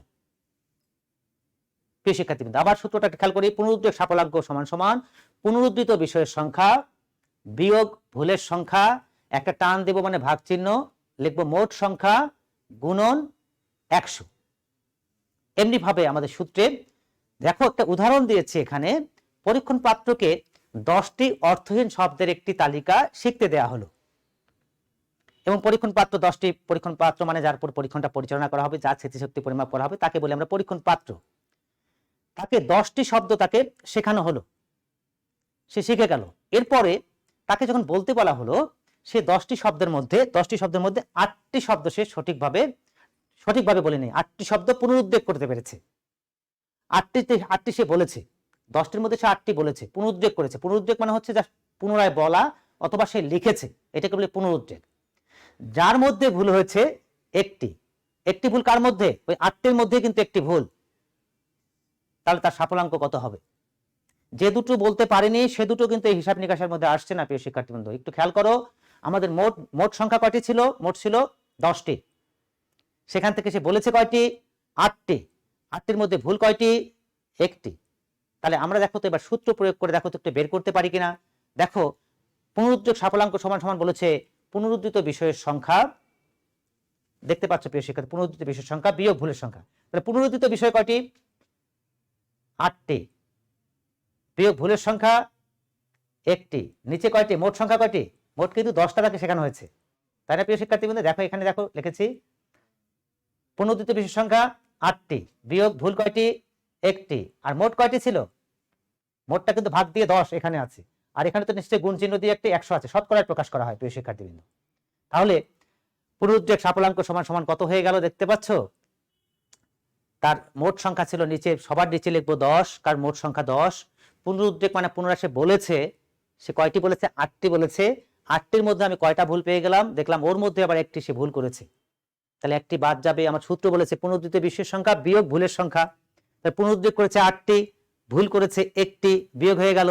তা 8 থেকে 1 বিয়োগ দিলে কত হয় প্রিয় শিক্ষার্থীবৃন্দ? 7 হয়। নিচে তো একদম 10 আছে, আর গুণন দিয়ে আছে 100। এবার তাহলে দেখো 7 ভাগ 10 গুণন 100 সমান সমান 70%। প্রিয় শিক্ষার্থীবৃন্দ, তাহলে আমরা এই সূত্র প্রয়োগ করে নিশ্চয়ই আমরা পুনরুদ্বেগ সাফল্যাঙ্ক বের করতে পারবো। এভাবেই একজন ব্যক্তির স্মৃতিশক্তি পরিমাপ করা সম্ভব। আবার বলে রাখি প্রিয় শিক্ষার্থীবৃন্দ, পুনরুদ্বেগ সাফল্যাঙ্ক সমান সমান পুনরুদ্ধৃত বিষয়ের সংখ্যা। পুনরুদ্ধৃত মানে হচ্ছে কি? সে কয়টা বলেছে, এখনো পর্যন্ত আমি জানি না এর মধ্যে কয়টি সঠিক আছে কয়টি ভুল আছে।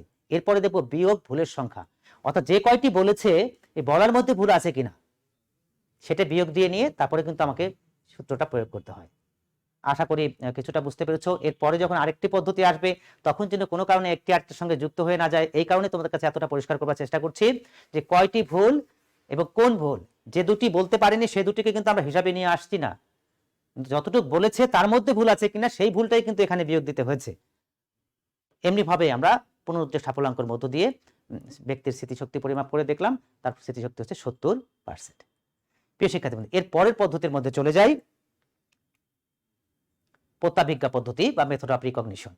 প্রত্যাভিজ্ঞা, পুনর্জ্ঞান, পুনরায় জানা, জানার সঙ্গে অজানা মিলিয়ে দিয়ে সেই জানা জিনিসটাকে বের করে নিয়ে আসা। প্রিয় শিক্ষার্থীবৃন্দ, এমনি ভাবে আমরা অনেক সময় স্মৃতিশক্তি পরিমাপ করি।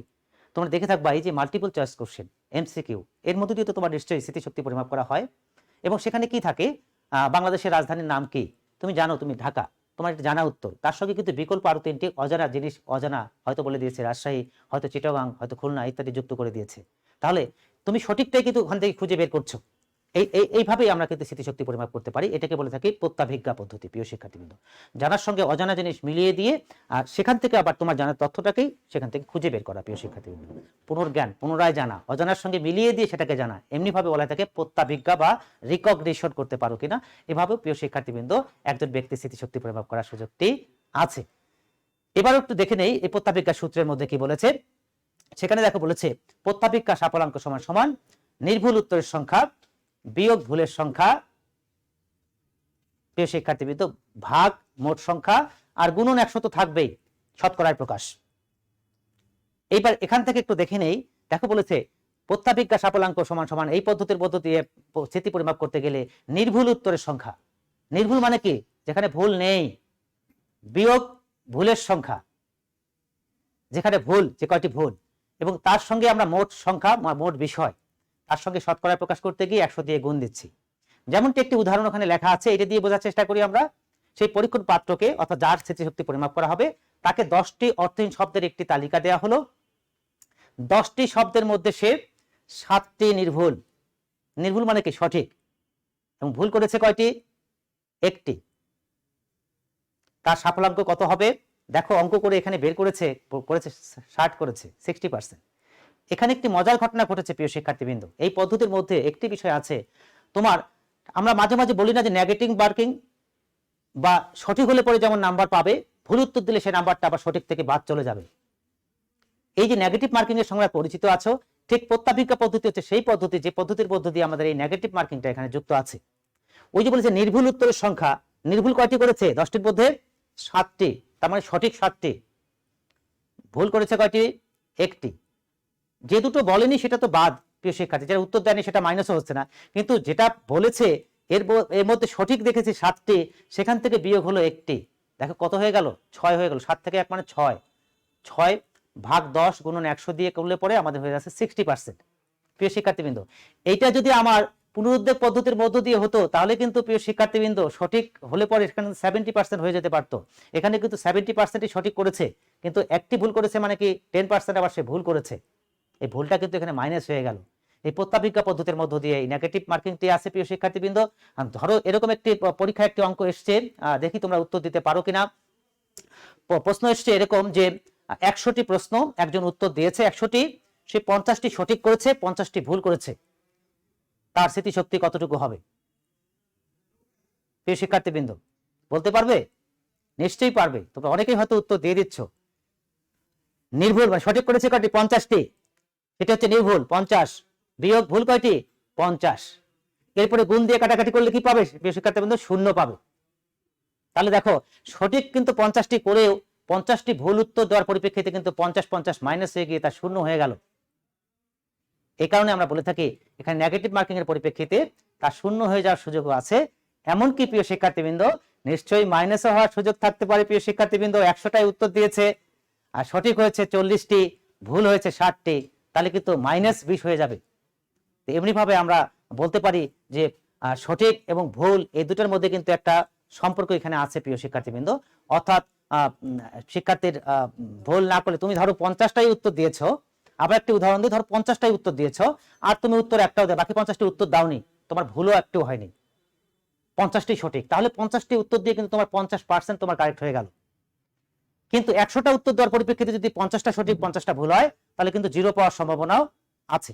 তো প্রিয় শিক্ষার্থীবৃন্দ এভাবেই আমরা প্রত্যাভিজ্ঞা পদ্ধতির মধ্য দিয়ে একজন ব্যক্তির কিন্তু স্মৃতিশক্তি মাপতে পারি। অর্থাৎ নির্ভুল মানে সঠিক, বিয়োগ হচ্ছে ভুল, তার সঙ্গে আমরা ভাগ করে 100 দিয়ে গুণ দিয়ে আমরা স্মৃতিশক্তি পরিমাপ করতে পারি। এরপরে দেখো পুনর্শিক্ষণ পদ্ধতি বা মেথড অফ রিলার্নিং। মেথড অফ রিলার্নিং নাম থেকে কি বোঝা যায়?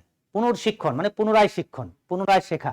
একটা জিনিস তোমার শেখা হয়েছে কখনো, তুমি আবার সেটি শিখবে। ধরো আজকের ক্লাসের মধ্যে দিয়ে তুমি কিছু শিখছো, শিখতে গিয়ে তুমি ধরো আজকের ক্লাসে তুমি প্রায় 30 মিনিট ধরে একটি জিনিস আত্মস্থ করলে বা শিখলে, অথবা 30 বার অনুশীলন করে সেটা শিখলে, এইটাকে বলতে পারি আমরা শিক্ষণ। আবার ধরো আজ থেকে 7 দিন পরে 31 তারিখে সর্বশেষ ক্লাসটা আছে, সেই ক্লাসটায় আমি তোমার পরীক্ষা নেব, তাহলে কি করতে হবে? তোমাকে আবার পরীক্ষার আগের দিন আবার তোমাকে পড়তে হবে। তাহলে এখন পড়তে গিয়ে তোমাকে কি করতে হয়েছে? তোমাকে ধরে নাও যে তোমার এখন পড়তে গিয়ে তোমাকে সেটাকে 30 বার অনুশীলন করতে হয়েছে। আর এরপরে যখন 31 তারিখের আগে যখন তুমি আরেকবার পড়তে যাবে তখন দেখা গেল তোমার সেটা 10 বার অনুশীলন করলে হয়ে যাচ্ছে। তাহলে প্রিয় শিক্ষার্থীবৃন্দ প্রথমবার শিখতে গেলে বেশি সময় লাগে, আবার সেটাকে যদি পুনর্বার শিখতে যাই তাহলে কিন্তু কম সময় লাগতে পারে, কম চেষ্টারও দরকার হতে পারে। অল্প সময় অল্প চেষ্টা পুনর্শিক্ষণ।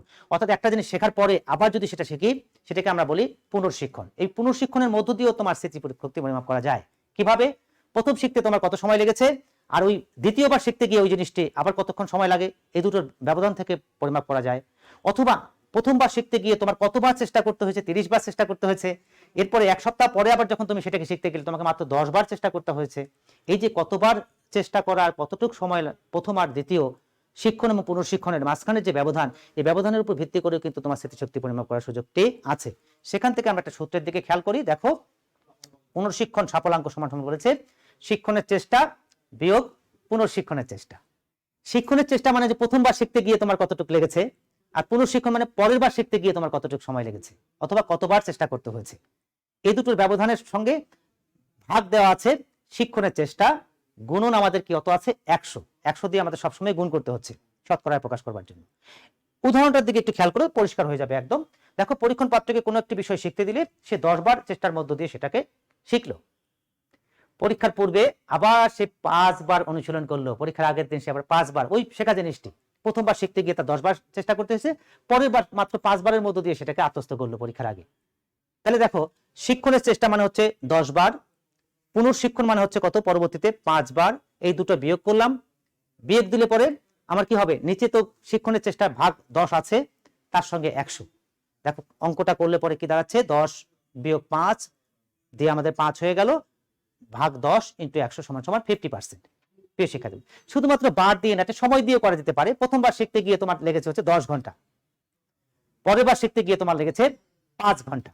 তাহলে নিশ্চয়ই এই দুটোর ব্যবধান থেকেও কিন্তু তোমার পুনর্শিক্ষণ সাফল্যাঙ্ক বের করা যাবে। অর্থাৎ প্রিয় শিক্ষার্থীবৃন্দ, আমরা কি মাপছি, তোমার স্মৃতিশক্তি মাপছি। তোমার স্মৃতিশক্তি কতটুকু, তোমার প্রথম শিখতে কতটুকু লেগেছিল, পরের বার শিখতে গিয়ে কতটুকু লাগে, এর উপর ভিত্তি করে তোমার স্মৃতিশক্তি পরিমাপ করছি। তাহলে নিশ্চয়ই এখান থেকে ধারণা করতে পারো, প্রথমবার শিখতে গিয়ে একজনের অনেক বেশি সময় লেগে গেল, পরের বার শিখতে গিয়ে তার খুব অল্প সময় লেগে গেল। খুব অল্প যদি সময় লাগে তার স্মৃতিশক্তি বেশি, আর পরের বার শিখতে গিয়ে যদি তার অনেকটা সময় লাগে তার স্মৃতিশক্তি অপেক্ষাকৃত একটু কম। এভাবে কিন্তু এই পুনর্শিক্ষণটাকে যাচাই বাছাই করেও কিন্তু শিক্ষণ এবং পুনর্শিক্ষণ এই দুটো তুলনা করেও কিন্তু ব্যক্তির স্মৃতিশক্তি পরিমাপ করার সুযোগটি আছে। প্রতিক্রিয়ার গতি, স্পিড অফ রেসপন্স, তুমি কতটা দ্রুততার সঙ্গে উত্তর দিচ্ছ। তোমাকে একটা প্রশ্ন করেছি, তুমি উত্তর দিতে গিয়ে খুব দ্রুত উত্তর দিলে, আমি ধরে নিতে পারি তোমার স্মৃতিশক্তি অনেক ভালো, অনেক ভালো মনে আছে। তোমরা দেখবে অনেক সময় তোমার ভাইবা বোর্ডে বসেছো, তোমাকে একটা প্রশ্ন করেছে, তুমি উত্তর দিতে গিয়ে ভাবছো, চিন্তা করছো, গ্যাঁ গু আ উ ইত্যাদি করে করে তুমি উত্তর দিচ্ছ। এর মধ্যে দিয়ে বুঝতে পারি ওর স্মৃতিতে খুব একটা নেই, অনেকটা হালকা হয়ে গেছে, এই জন্য সে এত কষ্ট করে সেটাকে মনে আনবার চেষ্টা করছে। এ থেকে ধরে নেব তার স্মৃতিশক্তিটা একটু কিন্তু কম আছে। এই জন্য বলছে প্রতিক্রিয়ার গতি। আমার প্রশ্ন করা এটা হচ্ছে উদ্দীপক, তোমার উত্তর দেয়া। তুমি উত্তর যদি খুব দ্রুত দাও তাহলে বুঝবো যে তোমার স্মৃতিশক্তি বেশি, উত্তর দিতে যদি তুমি সময় অপেক্ষাকৃত কম নাও স্মৃতিশক্তি বেশি, আর উত্তর দিতে বেশি নিলে স্মৃতিশক্তি কম। এভাবে কিন্তু এই প্রতিক্রিয়া দেখেও কিন্তু তোমার স্মৃতিশক্তি কম না বেশি এটা কিন্তু পরিমাপ করার সুযোগটি আছে। এই জন্য বলছে প্রতিক্রিয়ার গতি। এই যে এখন যে প্রশ্ন করি আমি, তোমরা খুব দ্রুত উত্তর দাও, তাই না প্রিয় শিক্ষার্থীবৃন্দ? এই দ্রুত উত্তর দেওয়ার মধ্যে দিয়ে নিশ্চয়ই আমি বুঝতে পারি তার স্মৃতিশক্তিটা খুব আছে। আর কেউ যদি সময় বেশি না, অনেকটা সময় না, তাহলে বুঝবো সে চেষ্টা করছে, মনে করবার চেষ্টা করছে সঠিক উত্তরটা কি, তার স্মৃতিশক্তিটা অপেক্ষাকৃত একটু কম। এমনি ভাবে প্রতিক্রিয়ার গতি দেখো স্মৃতিশক্তি কম না বেশি এটা পরিমাপ করার সুযোগটি আছে। লাস্ট ওয়ান প্রিয় শিক্ষার্থীবৃন্দ, সর্বশেষ চলে এসেছি পুনর্গঠন পদ্ধতি, মেথড অফ রিকনস্ট্রাকশন। প্রিয় শিক্ষার্থীবৃন্দ, পুনর্গঠন মানে কি? পুনরায় গঠন করা। একটা জিনিস তৈরি হওয়া আছে, সেটাকে ভেঙে দিলাম, আবার তুমি সেটাকে পুনরায় সেটাকে তৈরি করলে, সেভাবে বানালে, এভাবে কিন্তু স্মৃতিশক্তি পরিমাপ করা যায়। তোমরা দেখবে ছোটবেলায় তোমরা অনেক সময় এরকম ঘর বাড়ি বা আমরা দেখেছি যে কতগুলো এরকম থাকে যে তোমার খেলনা ঘর বাড়ি তুমি বানিয়ে দেওয়া হচ্ছে, সেটাকে আবার ভেঙে চুরে দেওয়া হলো, দিয়ে বলা হলো তুমি আবার সে আগের মতো করে সে তোমার ঘর বাড়িটা বানাতো দেখি। তুমি একটার সঙ্গে আরেকটি ব্লক, আরেকটার সঙ্গে আরেকটি ব্লক এভাবে যুক্ত করে করে করে করে তুমি একটি সে আগের মতো করে সেই ঘর বাড়িটি বানাচ্ছ। যে ব্যক্তি বানাতে পারে তার স্মৃতিশক্তি বেশি, আর যে বানাতে পারছে না বা ভুলে গেছে তার কিন্তু স্মৃতিশক্তি কম। এমনি ভাবে এই পুনর্গঠন করতে পারা, একটা জিনিস পুনরায় গঠন করতে পারার মধ্য দিয়েও কিন্তু স্মৃতিশক্তি পরিমাপ করার সুযোগটি আছে। অর্থাৎ একটা জিনিস শেখা জানা তোমার স্মৃতিতে আছে কতটুকু তা বুঝবো, সেটাকে ভেঙে দিলে, সেটাকে এলোমেলো করে দিলে, তুমি যদি সেটাকে আবার আগের মতো করে সেটাকে বানাতে পারো, তার উপর ভিত্তি করে আমি ধরে নেব তোমার স্মৃতিশক্তি কম আছে না বেশি আছে। প্রিয় শিক্ষার্থীবৃন্দ, আমরা সংক্ষেপেই আমরা এইটুকুই আলোচনা করলাম। নিশ্চয়ই তোমাদের প্রশ্ন থাকলে পরে আরো সুবিধা হবে আমাদের। সেই জায়গা থেকে আমি কয়েকটা প্রশ্ন তোমাদেরকে একটু করে নেই, তোমরা একটু প্রস্তুত হয়ে যাও। তারপরে আমি একটু দেখে নেব যে তোমাদের কোনো প্রশ্ন আছে কিনা। আমরা এই 5টি পদ্ধতি একদম পরিষ্কার হবার চেষ্টা করব আজকের প্রশ্ন উত্তরের মধ্য দিয়ে। প্রিয় শিক্ষার্থীবৃন্দ, সেই জায়গা থেকে তোমরা কি প্রস্তুত? নিশ্চয়ই প্রস্তুত। উত্তরগুলো আগের মতো করে নিশ্চয়ই একটু বক্সে লিখতে হবে। আমি চেষ্টা করব তোমাদের নামগুলো বলবার, যারা উত্তরটা সঠিক দিতে পারবে। প্রিয় শিক্ষার্থীবৃন্দ, প্রশ্নে চলে যাই। আমাদের প্রথম যে প্রশ্নটি প্রিয় শিক্ষার্থীবৃন্দ দেখতে পাচ্ছ, তাৎক্ষণিক স্মৃতি প্রসারের মাত্রা হলো, ক বলেছি 4 যোগ বিয়োগ 2, খ হচ্ছে 6 যোগ বিয়োগ 2, গ হচ্ছে 7 যোগ বিয়োগ 2, ঘ হচ্ছে 8 যোগ বিয়োগ 2। তোমরা শুধুমাত্র এক লিখে ক অথবা খ অথবা গ অথবা ঘ লিখলেই হবে। প্রিয় শিক্ষার্থীবৃন্দ, যে কোনো একটি এক লিখে ক খ গ ঘ। আমি একটু উত্তরে যেতে চাই, যদি তোমরা কোনো উত্তর দিয়ে থাকো আমি একটু উত্তরে দেখে নেব। কেউ যদি উত্তর দিয়ে থাকো আমি দেখে নিতে চাই। যুক্ত তোমরা অনেকেই হয়েছো, আমি তোমার সঠিক উত্তরটা দেখি কে দিয়েছো। প্রিয় শিক্ষার্থীবৃন্দ, 1-এর কত নাম্বার উত্তর দিয়েছো এবং কে উত্তর দিয়েছো। একটু তোমাদের সময় লাগে আমি জানি, নেট একটু অনেক সময় দুর্বল, তোমাদের একটু পেতেও সময় লাগে। আমি একটু দেখে নিতে চাই তোমাদের উত্তর আসে কিনা। হ্যাঁ, অলরেডি উত্তর এসছে। আনিসা তাসনিম উত্তর দিয়েছে, শিমু উত্তর দিয়েছে, লামিয়া অরবি উত্তর দিয়েছে, আনিসা তাসনিম উত্তর দিয়েছে, আরো দেখতে পাচ্ছে তাসনিম উত্তর দিয়েছে। অনেকেই তোমরা উত্তর দিয়েছো। আনোয়ারুল ইসলাম 424 রোল সে উত্তর দিয়েছে, লামিয়া উত্তর দিয়েছে, অরবি কুইন উত্তর দিয়েছে। প্রিয় শিক্ষার্থীবৃন্দ, অনেকেই তোমরা সঠিক উত্তর দিয়েছো, অনেক অনেক ধন্যবাদ। সঠিক উত্তরই দিয়েছো, 1-এর সি দিয়েছো। অর্ণব প্রামাণিক অর্থাৎ অনামিকা উত্তর দিয়েছে, দেখতে পাচ্ছি। প্রিয় শিক্ষার্থীবৃন্দ, যারা তোমরা উত্তর দিয়েছো তাদেরকে অনেক অনেক ধন্যবাদ। খুবই অল্প সময়ের মধ্যে দিয়ে আসলে উত্তরগুলো আমি চাচ্ছিলাম। হ্যাঁ, অলরেডি অনেকে সিফাত উত্তর দিয়েছে, দেখতে পাচ্ছি। প্রিয় শিক্ষার্থীবৃন্দ, অনেকেই তোমরা উত্তর দিয়েছো। শিমু অলরেডি বলেছি। আরো নামগুলো একটু ডান দিকে, একটু এখানে একটু দেখতে সমস্যা হচ্ছে, ডান দিকে একটু ছবিটা। প্রিয় শিক্ষার্থীবৃন্দ, হ্যাঁ আমি দেখতে পাচ্ছি। হ্যাঁ, তোমাদের অনেক অনেক ধন্যবাদ প্রিয় শিক্ষার্থী। এবার একটু দেখে নেই আমাদের সঠিক উত্তর কোনটি। প্রিয় শিক্ষার্থীবৃন্দ, একটু দেখে নেই। 1-এর গ উত্তর দিয়েছো তোমরা বেশিরভাগই, আমরা একটু দেখে নেই। হ্যাঁ, 1-এর গ সঠিক উত্তর তোমরা দিয়েছো। আর 7 যোগ বিয়োগ 2, যেমনটি বলেছি তাৎক্ষণিক স্থিতি প্রসারের মাত্রা হচ্ছে। অনেক ধন্যবাদ প্রিয় শিক্ষার্থীবৃন্দ। বাকিরাও নিশ্চয়ই উত্তর দিতে পারবে, কিন্তু একটু তড়িঘড়ির কারণে হয়তো সমস্যা হচ্ছে। চলে যায় আমাদের পরবর্তী প্রশ্ন উত্তরে। সংবেদী স্মৃতির সময়কাল কত? ক বলেছে 1 থেকে 4 সেকেন্ড, খ বলেছে 18 থেকে 20 সেকেন্ড, গ হচ্ছে 18 থেকে 20 সেকেন্ড, 18 থেকে 20 বছর, এবং ঘ হচ্ছে সারা জীবন। সংবেদী স্মৃতির সময়কাল কত? 2-এর কত নাম্বার সঠিক উত্তর একটু দেখে নিতে চাই, কেউ যদি উত্তর দিয়ে থাকো। 2-এর ক, খ, গ, ঘ কোনটি সঠিক প্রিয় শিক্ষার্থীবৃন্দ? 2-এর ক, খ, গ, ঘ আমার কাছে যদি উত্তর চলে আসে তাহলে একটু দেওয়ার চেষ্টা করব। প্রিয় শিক্ষার্থীবৃন্দ, 2-এর উত্তরটি অলরেডি, হ্যাঁ চলে এসছে অলরেডি। আফসানা দেখতে পাচ্ছি, সুমাইয়া খাতুন উত্তর দিয়েছে, আনিসা তাসনিম উত্তর দিয়েছে, আনারুল আচ্ছা আমি অর্ণব উত্তর দিয়েছে, মানে অনামিকা উত্তর দিয়েছে, জান্নাতুল ফেরদৌস উত্তর দিয়েছে, আনিসা উত্তর দিয়েছে, দেখতে পাচ্ছে 424 রোল সিফাত উত্তর দিয়েছে, আফসানা উত্তর দিয়েছে। অনেক অনেক ধন্যবাদ। এবং মেহেরুন উত্তর দিয়ে, মেহেরুন্নেসা উত্তর দিয়েছে, তুলি, সাবেরা খাতুন সাবির উত্তর দিয়েছে। অনেক শিক্ষার্থীরাই উত্তর দিয়েছো। 2-এর ক নাম্বার সঠিক, এবং সঠিক উত্তরটাই হয়তো তোমরা দিয়েছো। লামিয়া উত্তর দিয়েছে আমি দেখতে পাচ্ছি, অনেক ধন্যবাদ। আমরা সঠিক উত্তরটা দেখে নেই প্রিয় শিক্ষার্থীবৃন্দ। হ্যাঁ, সঠিক উত্তরটা আমরা একটু দেখে নেই। 2-এর ক নাম্বার সঠিক উত্তর। 1 থেকে 4 সেকেন্ডের মধ্যে আমাদের সংবেদী স্মৃতির সময়কাল। চলে যায় আমাদের পরবর্তী প্রশ্ন উত্তর নাম্বার 3। স্মৃতির প্রক্রিয়ায় রয়েছে 1 সংকেত গ্রহণ রোমান পদ্ধতি, 2 হচ্ছে প্রতিবন্ধকতা, 3 হচ্ছে সংরক্ষণ। নিচের কোনটি সঠিক? ক 1 ও 2, খ 1 ও 3, গ 1, 2 ও 3, এবং ঘ হচ্ছে 1, 2 এবং 3। প্রিয় শিক্ষার্থীবৃন্দ, আমি একটু জেনে নিতে চাই তোমাদের সঠিক উত্তরটি কোনটি স্মৃতির প্রক্রিয়ায় রয়েছে। প্রিয় শিক্ষার্থীবৃন্দ, 3 নাম্বার প্রশ্নের সঠিক উত্তর কোনটি? 3 নাম্বার অলরেডি উত্তর দিয়েছে, সুমাইয়া উত্তর দিয়েছে, ইমরান উত্তর দিয়েছে, লামিয়া উত্তর দিয়েছে, লামিয়া অরবি উত্তর দিয়েছে, অনামিকা উত্তর দিয়েছে, জান্নাতুল ফেরদৌস উত্তর দিয়েছে। প্রিয় শিক্ষার্থীবৃন্দ, জান্নাতুল ফেরদৌস, শিমু উত্তর দিয়েছে। এবং প্রিয় শিক্ষার্থীবৃন্দ, তোমাদের উত্তরগুলো আসছে, এবং অর্ণব প্রামাণিক, লামিয়া। প্রিয় শিক্ষার্থীবৃন্দ, হ্যাঁ আমি দেখতে পাচ্ছি তোমরা যারা খ নাম্বারটা উত্তর দিয়েছো তাদের উত্তরটি হয়তো সঠিক, সিফাত উত্তর দিয়েছো। আমি বেশিরভাগই সঠিক দেখতে পাচ্ছি, কেউ কেউ একটু বিভ্রান্ত হয়েছে। প্রিয় শিক্ষার্থীবৃন্দ, দেখে নেই আমরা সঠিক উত্তর কোনটি। সঠিক উত্তর হচ্ছে সংকেত গ্রহণ এবং সংরক্ষণ। এটি মিলে হচ্ছে খ নাম্বার। 1 এবং 3, 1 এবং 3 মিলে হচ্ছে খ নাম্বার। খ নাম্বারটা হচ্ছে সঠিক উত্তর। প্রিয় শিক্ষার্থীবৃন্দ, নিশ্চয়ই তোমরা যারা খ দিয়েছো তাদের উত্তরটি সঠিক হয়েছে। অনেক শিক্ষার্থীরাই তোমরা পেরেছো। চলে যাই আমরা পরবর্তী প্রশ্নে প্রিয় শিক্ষার্থীবৃন্দ, কারণ সময়ের সঙ্গে তাল মিলিয়ে চলতে হচ্ছে। এবার দেখো একটু একটা উদ্দীপক, একটি গল্প। গল্পটা পড়লেই তুমি সঠিক উত্তর পেয়ে যাবে। রাতুল বাবাকে একটি কাগজে বাড়ির সবার মোবাইল ফোন লিখে দিয়ে বলল, সবগুলো নম্বর আমি না দেখে লিখলাম। নম্বরগুলোর সাথে তার বাবা কি করলেন? চাচার বাড়ির সবগুলো নাম্বার যুক্ত করে দিয়ে উপস্থাপন করলেন। এবার দেখাও তো কোনগুলো তোমার সেই প্রথমে কাগজে লেখা নম্বর। প্রিয় শিক্ষার্থীবৃন্দ, সহজভাবে যদি আরেকটু বলি, রাতুল প্রথমে একটি কাগজে বাড়ির সবার মোবাইল নাম্বারগুলো লিখেছে, লিখে বলল যে না দেখে আমি সবার গুলো মনে আছে লিখলাম। বাবা তখন করলো কি, তার স্মৃতিশক্তি পরিমাপ করবার জন্য চাচার বাড়ির বেশ কয়েকটি নাম্বার ছিল, তার সঙ্গে একসঙ্গে যুক্ত করে দিল। সেই নাম্বার এবং এই নাম্বার একসঙ্গে মিলিয়ে দিল, দিয়ে এখন বলল, এখন বলো তো দেখি, বাবার প্রশ্ন, বাবা কোন পদ্ধতিতে রাতুলের স্মৃতিশক্তি পরিমাপ করলেন?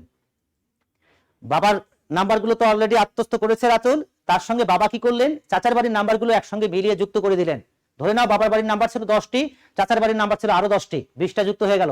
এখন বাবা বললেন এখন এখান থেকে খুঁজে বের করো তো দেখি তুমি প্রথমে যেগুলো লিখেছিলে সেই বাবার বাড়ির নাম্বারগুলো। এই পদ্ধতির মধ্য দিয়ে স্মৃতিশক্তি মাপলে পরে সেটা স্মৃতি পরিমাপের কোন পদ্ধতি? প্রশ্ন করেছি 4-এর ক হচ্ছে পুনরুদ্যোগ পদ্ধতি, খ হচ্ছে পুনর্শিক্ষণ পদ্ধতি, গ হচ্ছে প্রত্যাবিজ্ঞা পদ্ধতি, ঘ হচ্ছে পুনর্গঠন পদ্ধতি। 4-এর কোনটি সঠিক আমি একটু দেখে নিতে চাই। 4 নাম্বার অলরেডি উত্তর চলে আসছে, অর্ণব প্রামাণিক আমি দেখে নিলাম, আনিসা দেখে নিলাম, অলরেডি ইমরান উত্তর দিয়েছে, লামিয়া উত্তর দিয়েছে, আফসানা উত্তর দিয়েছে, সুমাইয়া খাতুন উত্তর দিয়েছে, আনোয়ারুল অর্থাৎ 424 উত্তর দিয়েছে, আনিসা তাসনিম উত্তর দিয়েছে, প্রিয় শিক্ষার্থী মেহরুন্নেসা তুলি উত্তর দিয়েছে, শিমু উত্তর দিয়েছে, দেখতে পাচ্ছি সুমাইয়া খাতুন উত্তর দিয়েছে। এবং কোনটি সঠিক উত্তর আমি আরেকটু পরে বলি প্রিয় শিক্ষার্থী। হ্যাঁ, সবাই তোমরা যারা দিয়েছো সবার নামগুলো বলতে পারলাম না, আন্তরিকভাবে দুঃখিত। সবাই 4-এর গ দিয়েছো, প্রত্যাবিজ্ঞা পদ্ধতি উত্তরটি সঠিক হয়েছে প্রিয় শিক্ষার্থীবৃন্দ। অনেক অনেক ধন্যবাদ এবং অভিনন্দন।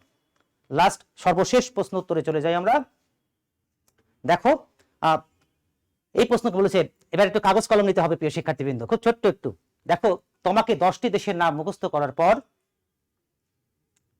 তমা একটি মেয়ের নাম, 10টি দেশের নাম মুখস্থ করার পর 3 ঘন্টা পরে তাকে লিখতে দেওয়া হলো, সে 10টি লিখলো, সেখানে সঠিক কয়টি?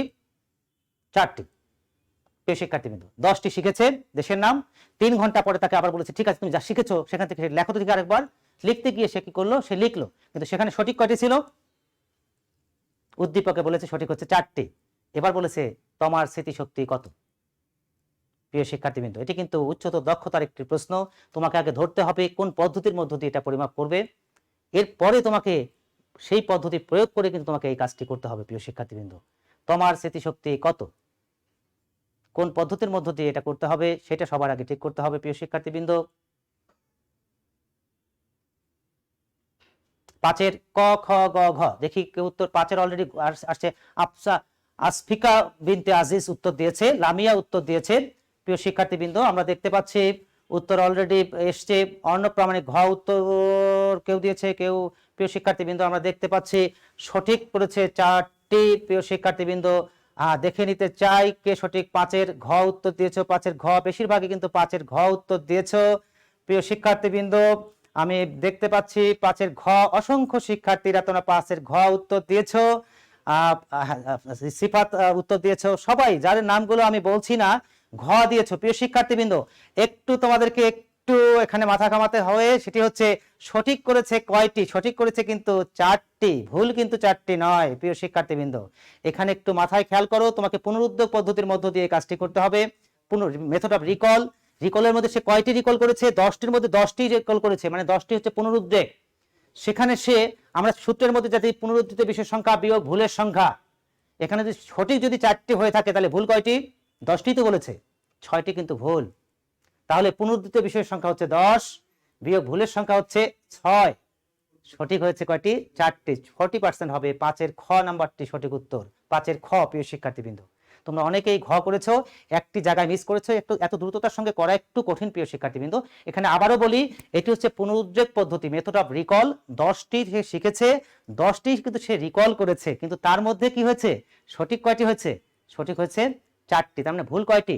6টি। তাহলে আমরা বলি সূত্রের মধ্যে বলি পুনরুদ্ধিত বিষয়ের সংখ্যা, পুনরুদ্বেগ সাফল্যাঙ্ক সমান সমান পুনরুদ্ধিত বিষয়ের সংখ্যা মানে পুনরুদ্বেগ করেছে 10টি, বিয়োগ ভুলের সংখ্যা, ওখানে কিন্তু সঠিক সংখ্যা না, বিয়োগ ভুলের সংখ্যা। ভুল কয়টি? ভুল কিন্তু 6টি, সেটি কিন্তু এখানে বলা নাই, এটা তোমাকে বের করতে হবে। 4টি সঠিক মানে কি? 10টা থেকে 4টা সঠিক হলে ভুল কয়টি? ভুল 6টি। তাহলে 10 বিয়োগ 6, এরপরে তুমি কিন্তু অঙ্ক করবে। তুমি কি করেছো? তুমি 10 বিয়োগ 4 করেছো। 4 তো এখানে ভুল না, 4 বলেছে সঠিক। আমি যদি বলতাম যে ভুল করেছে 4টি, তখন তুমি 60% তোমার স্মৃতিশক্তি হতো, কিন্তু এখানে কিন্তু বলেছে সঠিক করেছে কয়টি? 4টি। অর্থাৎ এখানে তোমাকে 10 থেকে 4 বিয়োগ দিয়ে তোমাকে ভুলটা বের করে নিতে হবে, ভুল হচ্ছে 6। তারপরে অঙ্কটি করলে পরে তুমি উত্তরটা পেয়ে যাবে প্রিয় শিক্ষার্থীবৃন্দ। অর্থাৎ 5-এর খ নাম্বারটি হচ্ছে সঠিক উত্তর। নিশ্চয়ই তোমরা উত্তরটি দেখে নিলে। আমরা একদম শেষ প্রান্তে চলে আসছি প্রিয় শিক্ষার্থীবৃন্দ, অনেক ধন্যবাদ। আমরা পুনরালোচনায় যা কিছু করে আসলাম নিশ্চয়ই বুঝতে পেরেছো। আজকে স্মৃতি পড়িয়েছি, স্মৃতির কাঠামো পড়িয়েছি, স্মৃতির প্রক্রিয়া পড়েছি, স্মৃতি পরিমাপের পদ্ধতিগুলো পড়েছি। এরপরে যেটা বাকি থাকলো পরবর্তী ক্লাসে আমরা যাব। এবার একটু ওভারঅল একটু দেখে নেই তোমাদের অন্য কোনো প্রশ্ন আছে কিনা। আজকে যা একটু আলোচনা করলাম, আমি একটু চলে যাব একটু প্রশ্ন দেখতে, যদি কোনো প্রশ্ন থেকে থাকে আজকের এই পাঠের পরিপ্রেক্ষিতে প্রিয় শিক্ষার্থীবৃন্দ। কোনো প্রশ্ন যা কিছু আলোচনা করেছি আমি প্রায় ক্ষেত্রে দেখি তোমাদের খুব একটা প্রশ্ন থাকে না, এবং আমাদের ঠিক এরকম ভাবে দূরবীক্ষণ যন্ত্র দিয়ে তোমাদের খুঁজতে হয় আমার প্রশ্ন। ঠিক দেখতে পাচ্ছ শিক্ষক কিন্তু চেষ্টা করছেন, প্রশ্ন খোঁজার চেষ্টা করছেন তোমাদের কোনো প্রশ্ন আছে কিনা। হয়তো এমনটা হতে পারে তোমরা বুঝে যাচ্ছ সবকিছু, এই কারণে হয়তো প্রশ্ন করছো না। তবে যদি কোনো প্রশ্ন থাকে তোমরা এখন করবে অথবা পরবর্তীতে করার চেষ্টা করবে প্রিয় শিক্ষার্থীবৃন্দ, তোমাদের সুযোগটি আছে। আমি পরবর্তী ক্লাসেও নিশ্চয়ই এই অধ্যায়টি পড়াবো, তখনও নিশ্চয়ই প্রশ্ন করতে পারবে প্রিয় শিক্ষার্থীবৃন্দ। আমরা সময় শেষ প্রান্তে দেখলাম তোমাদের কারো কোনো প্রশ্ন নাই। অনেকে বলছে ইন্টারেস্টিং ক্লাস, থ্যাঙ্কস জানিয়েছো, ধন্যবাদ জানিয়েছো। আমি অনামিকা সরি অনন্যা, হ্যাঁ অর্ণব প্রামাণিক, তার নাম হচ্ছে অনন্যা প্রামাণিক, দুঃখিত আসলে ফেসবুক আইডিটা আছে অর্ণব দিয়ে, অনন্যা প্রামাণিক, দুঃখিত আমি অনামিকা বলেছি। আমরা চলে যাই আমাদের সর্বশেষ যে স্লাইডটি আছে প্রিয় শিক্ষার্থীবৃন্দ, তোমাদের কোনো প্রশ্ন নাই দেখলাম। প্রিয় শিক্ষার্থী, বাড়ির একটু ছোট্ট কাজ দিলাম, এটাও করতে হবে। স্মৃতি পরিমাপের যে পদ্ধতিগুলো আছে এগুলো খুবই গুরুত্বপূর্ণ, এগুলো একটু পড়বে এবং অ্যাটলিস্ট একবার একটু খাতায় লেখার চেষ্টা করবে, তা না হলে পরে তো নিশ্চয়ই ওই যে বিস্মৃতি আমরা জানি আবার পড়তে হয়, রিকল করতে হয়, নিশ্চয়ই বাড়ির কাজটুকু ছোট্ট কাজ করে নেবে প্রিয় শিক্ষার্থীবৃন্দ।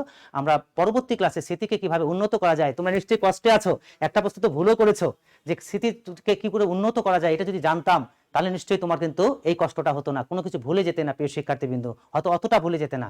এই কারণে স্মৃতিকে কি করে একটু উন্নত করা যায় এটা আমরা পরবর্তী ক্লাসে পড়বো, এবং বিস্মৃতি এটাও আমরা কিন্তু পরবর্তী ক্লাসে পড়বো প্রিয় শিক্ষার্থীবৃন্দ।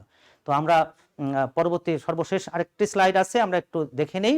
প্রিয় শিক্ষার্থীবৃন্দ, তোমরা যারা যুক্ত আছো ক্লাস করছো, আমারও ভালো লাগছে, তোমরা আছো বলেই সময় অসময় যখনই ক্লাস থাকি তোমরা সাথে সাথে যুক্ত হয়ে যাও, এটি সত্যি বাড়তি ভালো লাগা কাজ করে। আগামীতেও নিশ্চয়ই থাকবো।